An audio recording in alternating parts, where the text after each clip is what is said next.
အားလုံးပဲမင်္ဂလာပါရှင်။ဤတစ်ချိန်ခိုင်မြန်မာ audio book ကနေပြန်လည်ကြိုဆိုလိုက်ပါရရှင်။ဒီနေ့ဖတ်ပြပေးမယ့်ခေါင်းစဉ်လေးကတော့ပျော်ရတဲ့ဘဝဆိုတာပျော်ရတဲ့ဘဝဆိုတာညီမလေးရေလှလာလေးမှဝတ်ချင်တယ်ကောင်းတာလေးမှစားချင်တယ်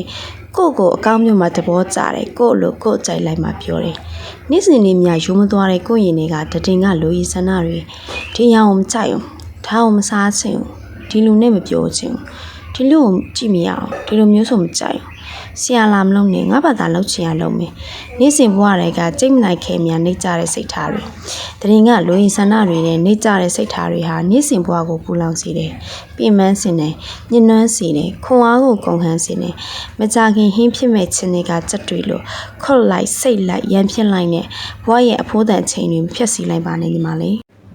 ရှင်တန်ချိန်ခဏလေးမှာရတာလေးနဲ့ကြည်နဲ့ရှိတာလေးနဲ့ရောက်ရဲသွေးတဲ့သူနဲ့တက်အောင်နေတတ်ပါမှမိုးရတဲ့ဘဝမှာတောကကိုကြော်ဖြတ်နိုင်ပြီးတာယာတဲ့နေ့တွေကိုအပြုံးနဲ့ကြိုးဆိုနိုင်လိမ့်မယ်။တည်ငါဆန္ဒတွေနဲ့နေကြတဲ့စိတ်ထားတွေကိုတတိထားဖြတ်ကျော်ကချိုးဖြတ်ပြီးပျော်ရွှင်တဲ့နေ့ရက်တွေဖန်တီးနိုင်ပါစေနော်။